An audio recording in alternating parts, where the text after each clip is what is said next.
They say that the best politics is good policy, but policy and most corporate interests that we represent are interested in good policy. But politics infects good policy. And so understanding, you had said a few minutes earlier, one of the things that you and your firm do so well is connecting dots. The politics is connecting dots to policy. So when a policy initiative comes out, it is very rarely, what it appears or purports to be. There's always a backstory. There's always a reason some legislator put in some bill for somebody that people are supporting or not supporting. And our ability to connect those dots, understand the politics of why this is happening, is critical, because you can make the best policy arguments in the world on behalf of a client, but if you don't understand the politics of why something's happening, you're not going to be successful.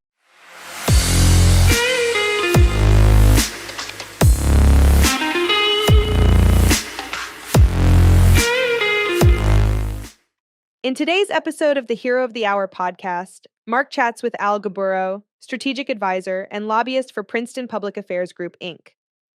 Al is a partner at PPAG, NJ's premier government relations firm. Over the past 3 decades, Al has earned a reputation as one of the state capital's most knowledgeable and respected advocates. His practice centers around healthcare, insurance, transportation, environmental, and economic development issues.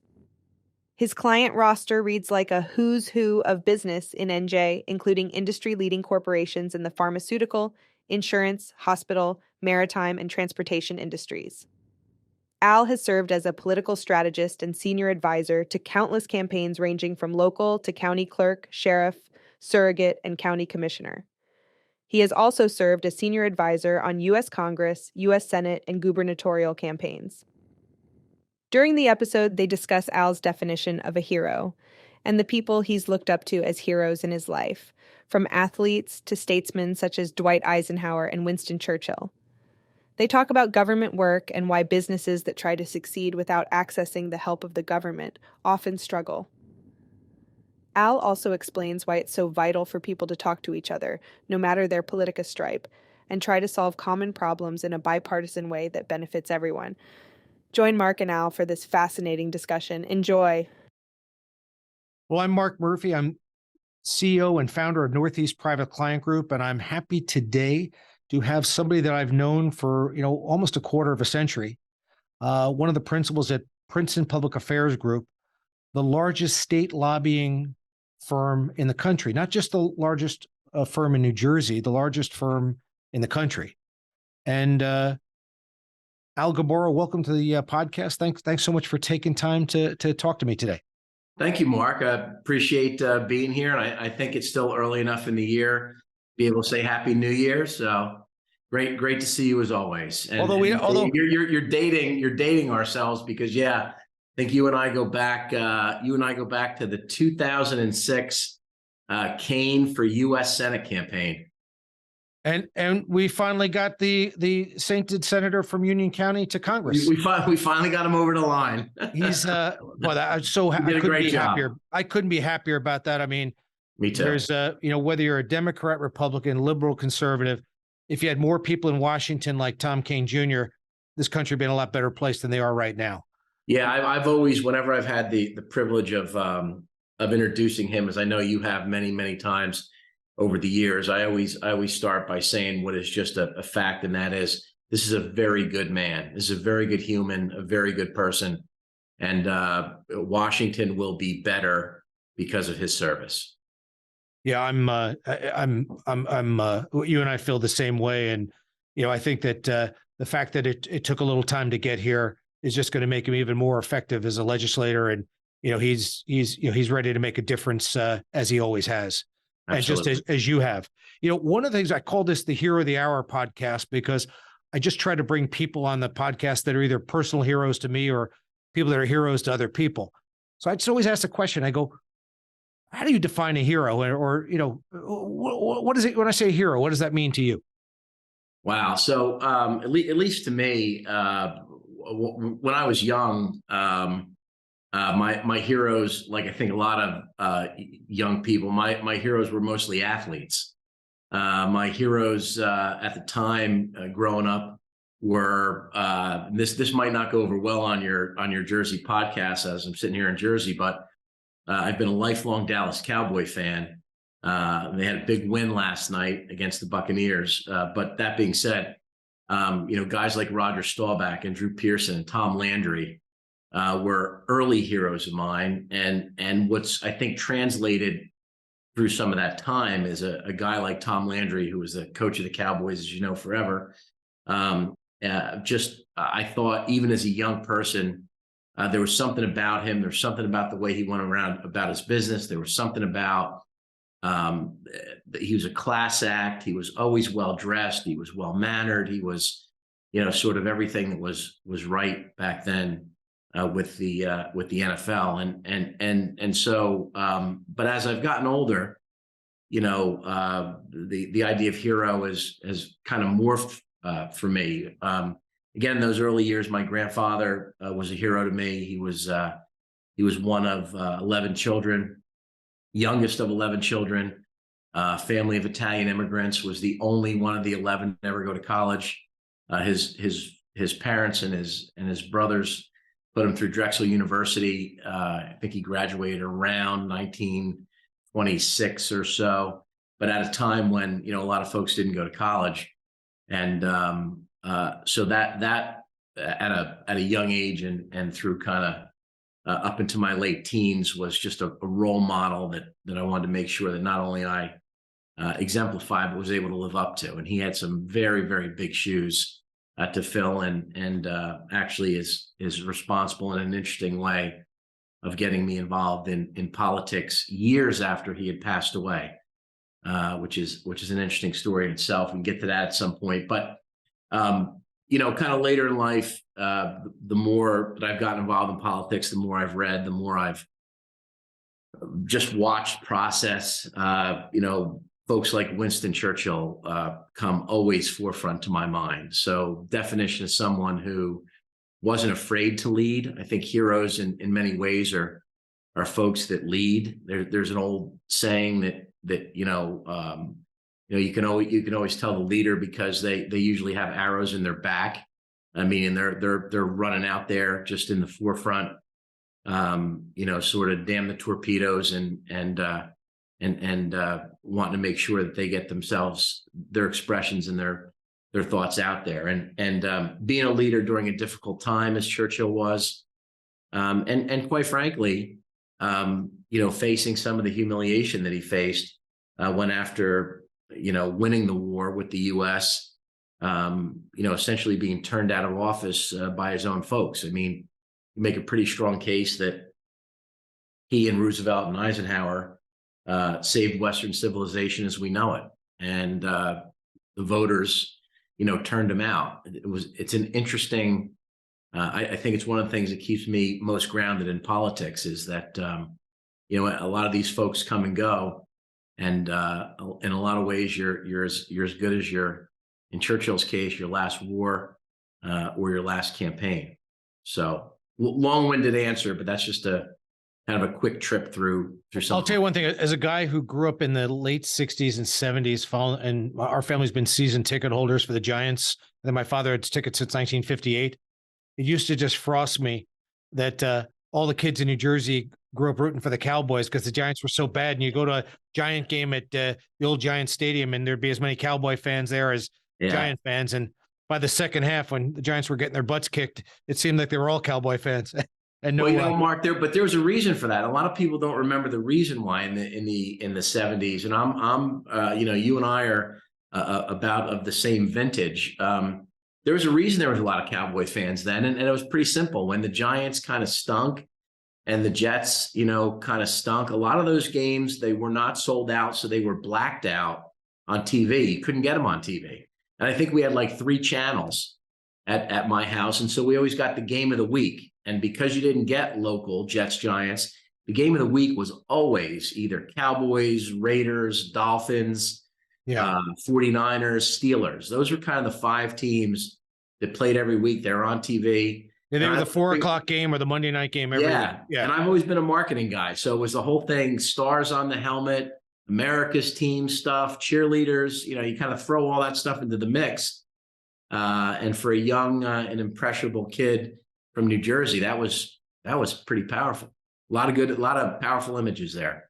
I'm of the impression that entrepreneurism and success is on the chopping block, is in danger in this country. That I think, when we were kids, we used to grow up, idolizing people who worked hard and did things the right way and were successful and made money. Now I have a lot of clients that are apologizing for making money. They're playing defense. They're doing things and saying things they don't believe in, just not to be canceled or to do the things they're doing. What I've noticed, I took a look at the roster of your clients, which probably took me hours to go through. But it's a list. When I look at the clients at Princeton Public Affairs Group, I take a look at some of the biggest, most successful companies in the world, all the way down to some very small entrepreneurial companies that are very, very, very successful and everything in between. I think other than people that really use lobbying firms on a regular basis, I think if we got 10 people, very smart business owners on this podcast with us and asked them to what a lobbyist was, we'd probably get 25 answers from the 10 people of what a lobbyist is. What is a lobbyist? What does Princeton Public Affairs Group do? What does other lobbying firms do? And why is it so important?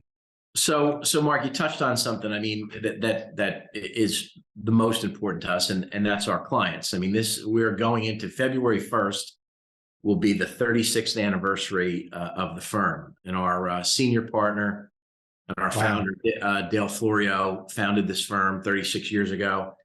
He is still at the helm of the company.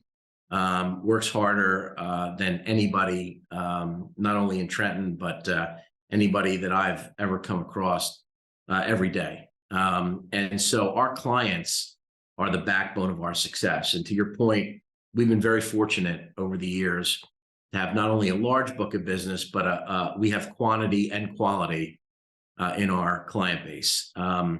We've got, as you said, some of the largest companies in America and in the world, and some of small entrepreneurial firms that come to us. And the one thing that they all have in common, Mark, is we are, a lobbyist when done right is really the voice and an advocate for their clients. We're at the intersection of government and policy and politics, and all three of those things,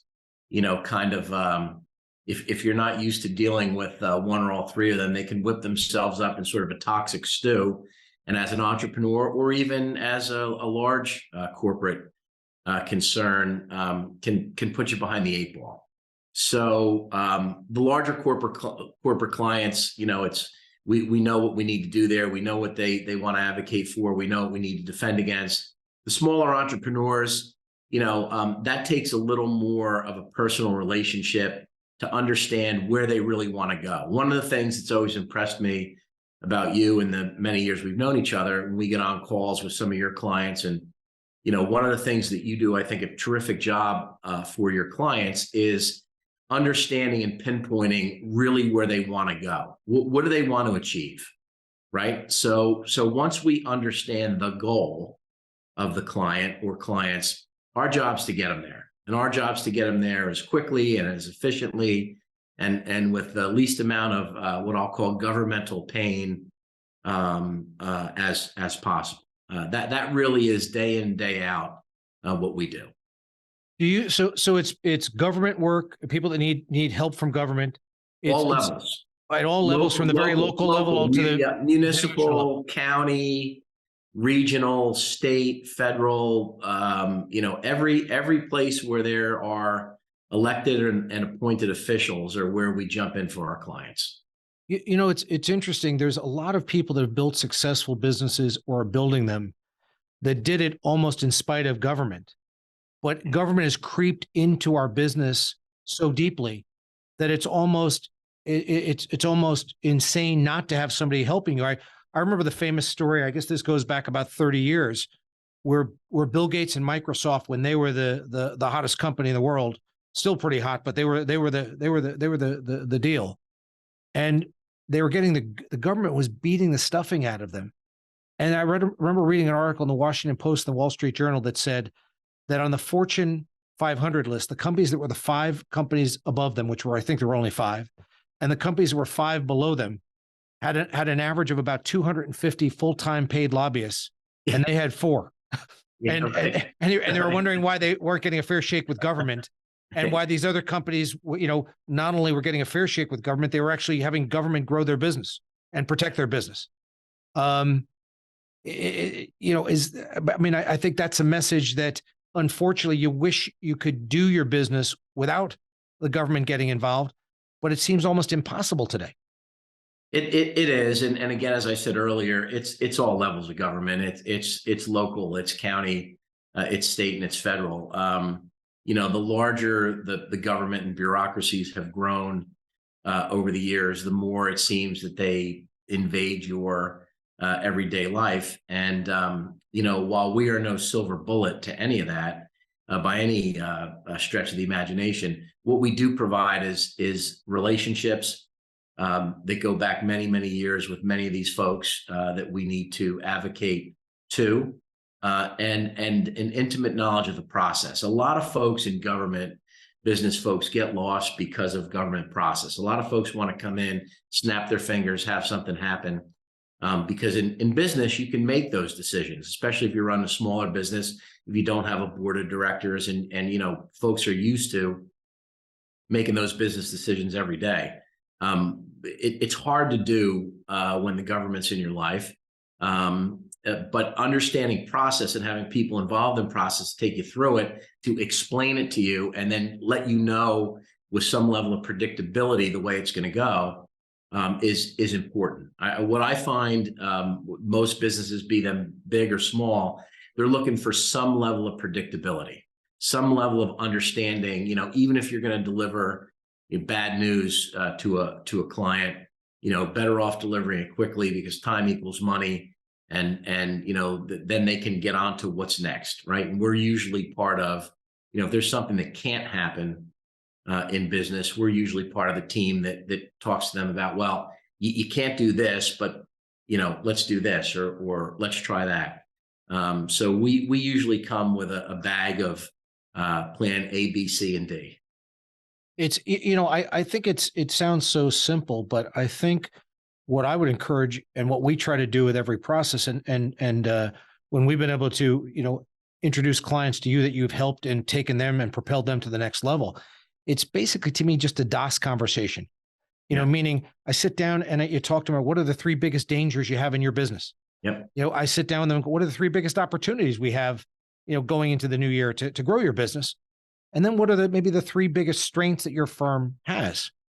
And I think when you can help that business owner identify the dangers, you can help them identify the opportunities they have, and you can identify the strengths they have, and where they can have differentiation and competitive advantage. I think that gives a lot of clarity to people, and that's oftentimes when a lobbyist comes in play. Couple questions though: how different is your work from public relations? Well, there's always a portion of public relations involved in representing clients. Whether you're in the governor's office or in the state legislature, you're always, so to the extent that you're always promoting your client, that's the public relations part of it. We Princeton Public Affairs Group are not a public relations firm. We have an ownership in a public relations firm, one of our sister companies, called Princeton Strategic. I'll get the plug in here. Princeton Strategic Communications is a sister company of ours. They are a very fast growing, fine public relations firm, marketing, advertising, PR. But back to the original question, we do a lot of it just as a matter of course, because if we're bringing a client in, whether the client is sitting there next to us or whether we're going in solo on their behalf, our job is to promote that client or that issue. So there's a lot of it goes hand in hand. The latest book that I have coming out, it's our 3rd book, called The Ultimate Investment. It's about owning your own business. So ultimately what I see is that I see this as the reason to own a business is not just to make money. It's to make other people's lives better, to elevate other people. And I think that one of the things that I've been so appreciative of our work is you've allowed people that you've been part of that think tank, part of that team to help these people elevate their business, and by elevating other people at the same time, and making, quite frankly, making the state and a better place to live because you were able to elevate that company. And Well, so I I've mean, always and appreciated here's that. the thing, Mark. I mean, we still, when I say we, I think I can speak for all the partners here. We still get a kick out of doing that. I mean, we still get a kick out of the. I'll use a famous George W. Bush word, strategery. The strategery to understand what a client needs and how to get them over the goal line or how to get them to the next level. It's a kick for us, and it's a challenge every day. I mean, doing what we do here for a living, one, is not for the faint of heart because politics is always involved. But two, you gotta enjoy a fast-paced environment that changes every minute, every day. I mean, we are not pumping out widgets here. We're not on an assembly line cranking stuff out day after day. We have very diverse clients with very diverse needs and very diverse wants. And, we get up every morning, like Dale Florio says, we kind of put the uniform on and we get out there and we go to battle. And if you don't enjoy that, helping people get to where they can get to, then this is the wrong industry for you. Why is politics important? Because whether we like it or not, it infects. I'll use that word. It infects everything else that happens. Politics. They say that the best politics is good policy, but policy and most corporate interests that we represent are interested in good policy. But politics infects good policy. And so understanding, you had said a few minutes earlier, one of the things that you and your firm do so well is connecting dots. The politics is connecting dots to policy. So when a policy initiative comes out, it is very rarely, what it appears or purports to be. There's always a backstory. There's always a reason some legislator put in some bill for somebody that people are supporting or not supporting. And our ability to connect those dots, understand the politics of why this is happening, is critical, because you can make the best policy arguments in the world on behalf of a client, but if you don't understand the politics of why something's happening, you're not going to be successful. Do you think a special interest is something that's counterproductive to the people, or do you think a special interest is just not your interest? Yeah, it's perfectly said. It's not counterproductive. Everybody's a special interest. Your family is a special interest. Your pets are a special interest. Everything that you come into contact with every day is a special interest. And the reality is, our Constitution thankfully makes it very, very clear that the people, and that includes special interests, have a right to petition their government for grievances or in this case for policy changes. So special interests kind of get a it's almost like a dirty word, but when you sit around and think about it, everybody has a special interest. Everybody has something that they hold dear or want to achieve, and we just provide a mechanism to help them realize what their goals are.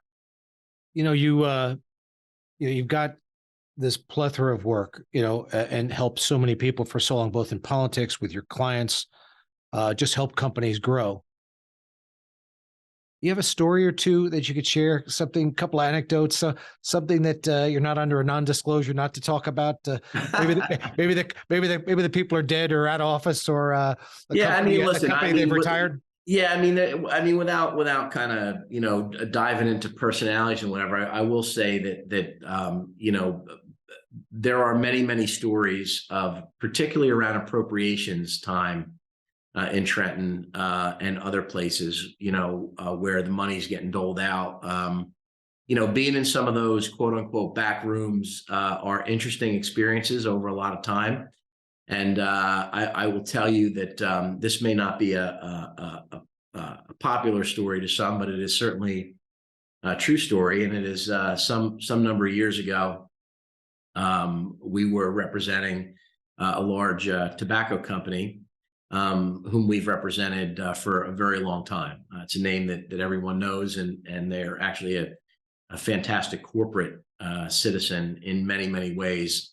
But we were fighting back a tobacco tax in New Jersey. It had been raised several times in a row, and we were fighting it back. And really, the only reason the legislature was looking to do it is because I think they ran out of money and they didn't know who else to go after. So they came after these folks again. The reason I tell the story is that a lot of these legislative hearings, these negotiations, go late into the night. And if you look at Congress, for some reason, things don't get done until 2 o'clock in the morning. And I don't know if that's because nobody's watching or nobody's listening, or that's just the way, legislation works at times. But to make a very long story short, we had advocated very strongly on behalf of our client. And we believe that we got the issue and the tax knocked down or knocked back in a good place. And so at one point, the legislature at 2 in the morning was looking around for some money and looking for somebody else to tax. And at the time, a person who was representing cigar interests, so not tobacco companies, but cigar interests, made the fatal mistake at 2 in the morning of leaving the chamber, was tired, and this person went home. And when that person was no longer there, that interest or that industry no longer had a voice in that room. And guess who got taxed? Cigars. So, I don't know if it was who said it, but someone famous said that, 80% of life or 90% of life is showing up.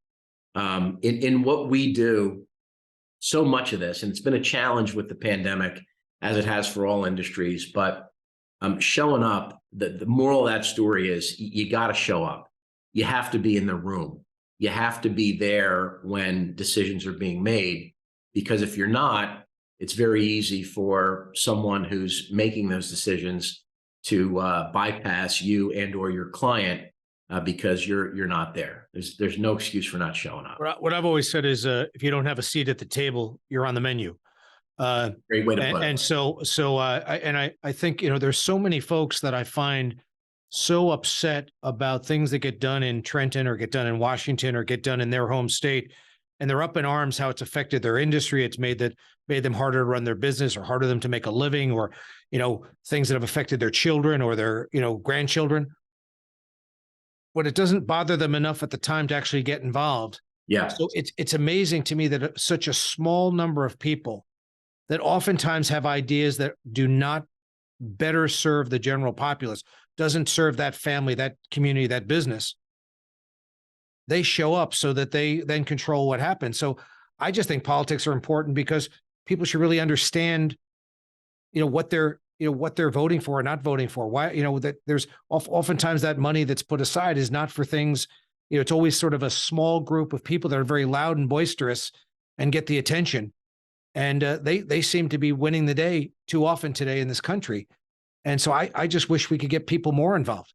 Well, listen, I mean, an informed citizenry is only good for democracy and good for the process. I can tell you along those lines, in the last 2 years in New Jersey and across the country, I think one of the things you've seen is just that when it comes to these local school boards.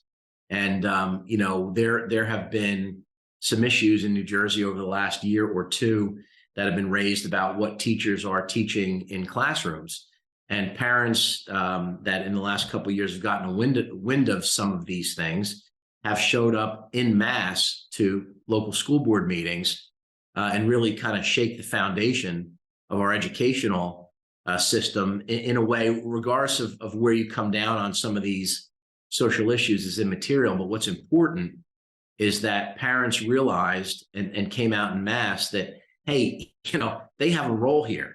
They have a role in what their, son or daughter is being taught in school. And some of this stuff is better off at the kitchen table at night between parents and kids than 5, 6, 8-year-olds in school. I only raise that because that is the perfect grassroots example of regular folks, understanding an issue, not being happy about it, and coming out and doing something about it. And I will tell you that there are a number of members of the legislature and of Congress and other places who are only where they are in elected office because of issues like that, because they got involved locally, had a problem, had an issue, jumped in, got involved, and then were able to rise, through the political system. So, when we talk to, one of the things we do a lot of is talk to students in different schools when we're invited in to talk about government affairs or government programs. And we tell them all the time, regardless of what your political affiliation is.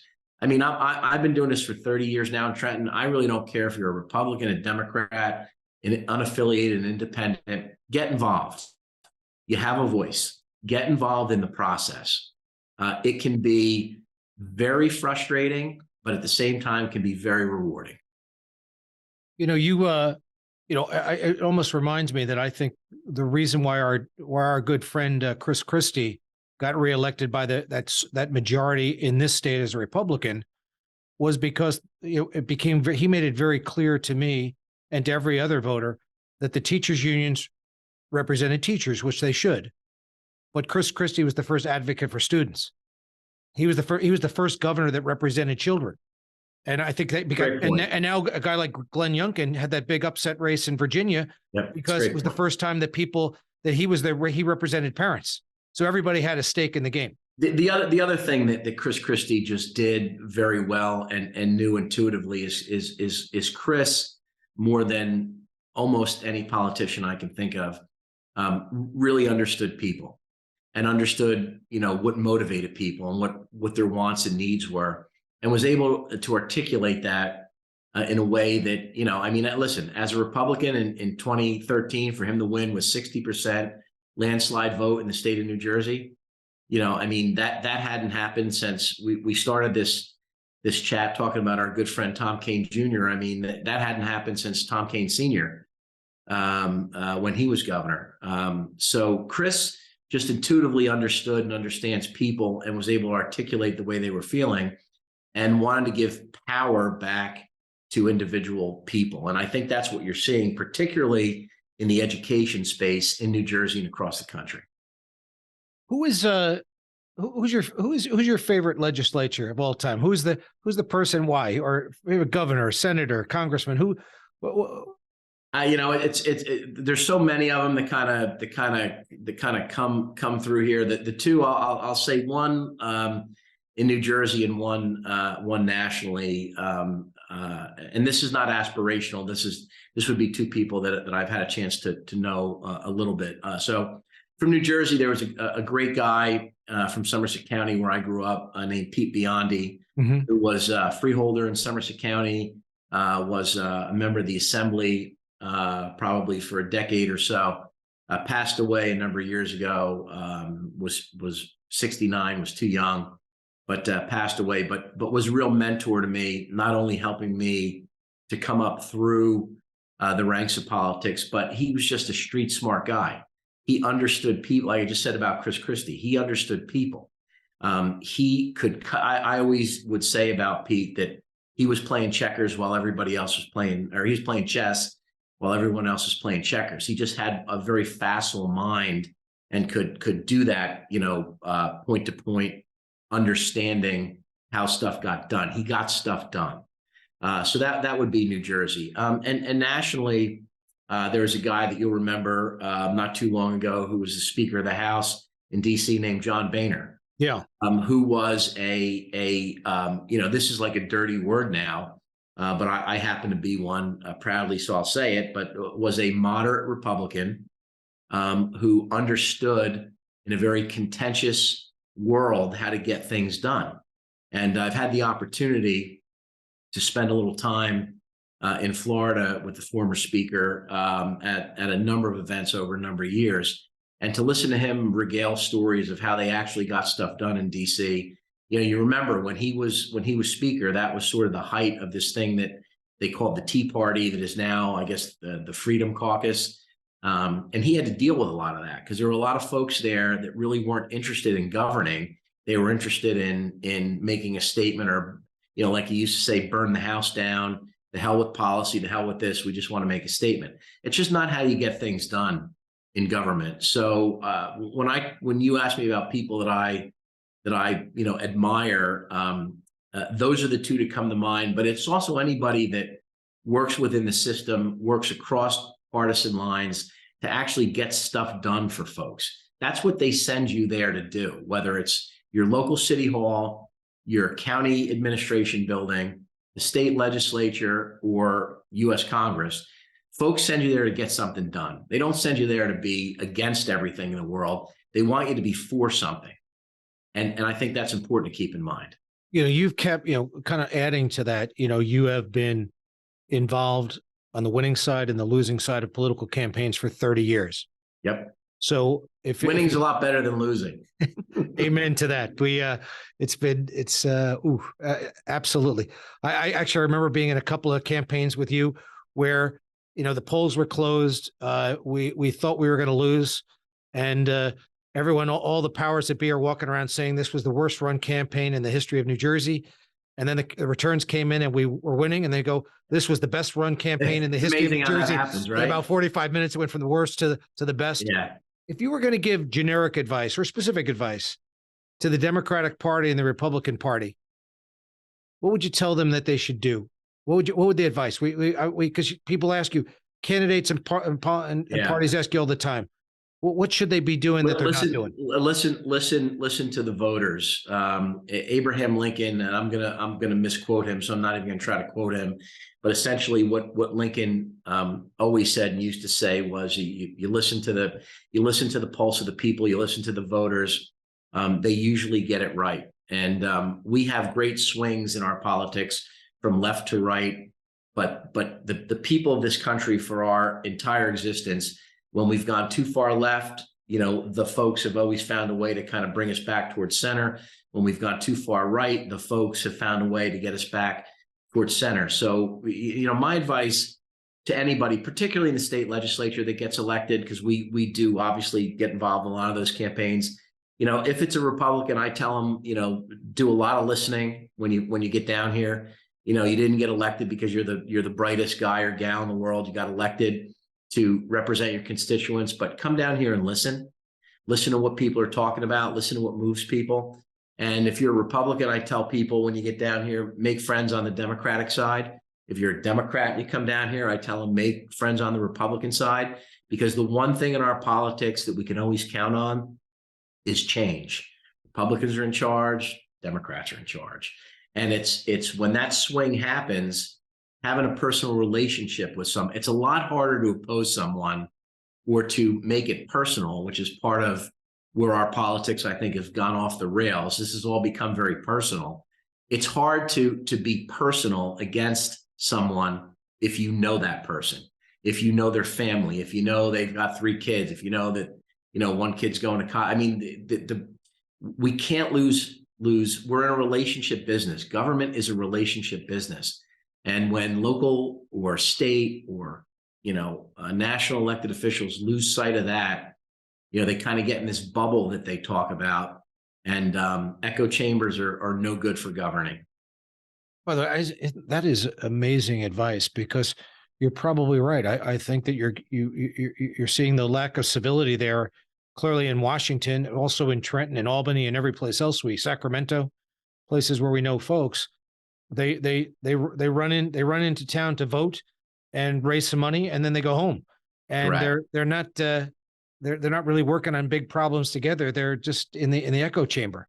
Exactly. So one of the things, I'll go back to this, again, go back to our great mutual friend, now Congressman Tom Kean. One of the first things he did when he got elected to Congress is he's joined the Problem Solvers Caucus that I know you're very familiar with. And the Problem Solvers Caucus is Republicans and Democrats who come together across the aisle and try to tackle large problems in a bipartisan manner. Because the reality is, if you would take a poll, if you take a generic Democrat and a generic Republican, and you took a poll of 10 things, I guarantee that there's common ground on at least 7 of them. There just are. And if people aren't talking to each other, you can never reach common ground if you just go back to your own corner, and your whole existence is some of what we've seen in the speakers battle in DC over the last couple of weeks has been more about fundraising on tweets and painting people out to be bad folks. And I just don't think that's how you get anything done. I just say a couple of things. One is we talk about Abraham Lincoln. I was happy over the weekend. I was reading something on social media, and they gave a great Abraham Lincoln quote, and it said, Abraham Lincoln said, "You can't trust everything you read on the internet." So that was his.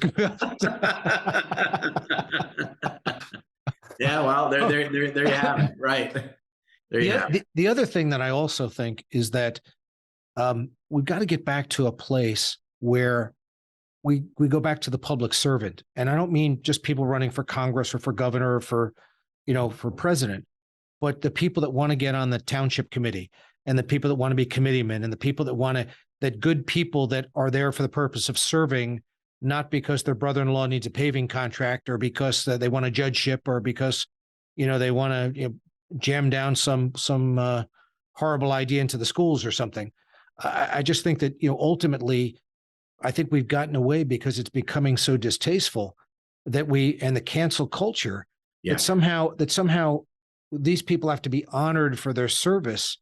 And, that it's like the thankless job. Like, it's almost like when I see a referee in a youth basketball game or an umpire in a youth basketball game, I mean, these parents are screaming at the kid because the guy who's a plumber or a lawyer during the week missed a traveling call. Right. And they're like ready to attack the guy in the parking lot. And I'm thinking to myself, the guy probably made $10 for the game. Right. Right. That's exactly and right. Gave up his Saturday. And you get these people that trying to do their best to make their town or community better. And you got a bunch of people on the internet or some wingnuts showing up at meetings, threatening their family, picketing outside their homes, because all they want to do is make sure that they serve their time. And I think that, ultimately, that where the lack of leadership in this country goes is that when there's no right way to do the wrong thing.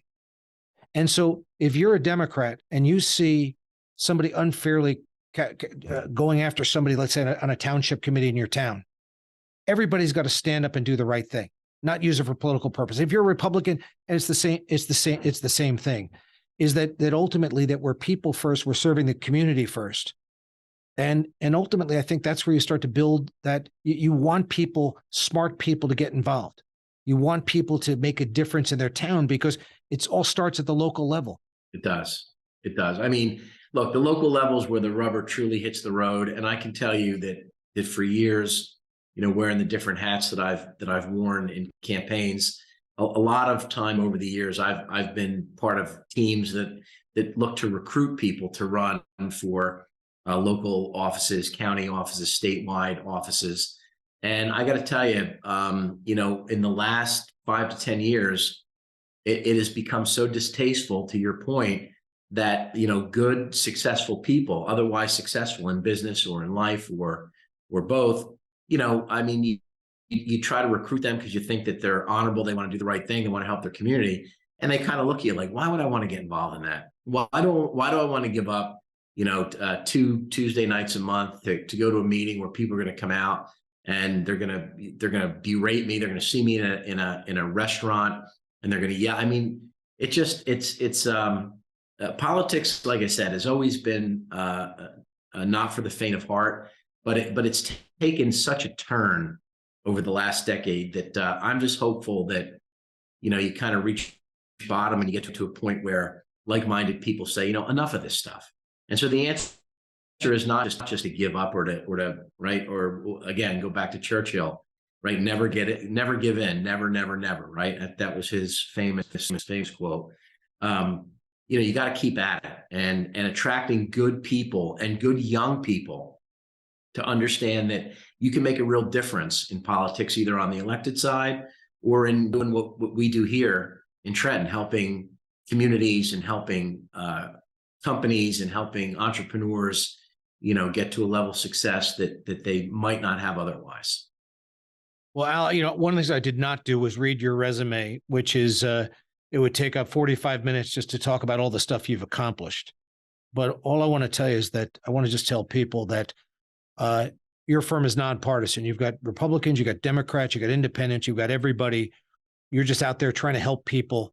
And one of the things that I'm passionate about is I believe your firm is making New Jersey a better place, not only to raise children in, but to grow, to form a business in, to retire in.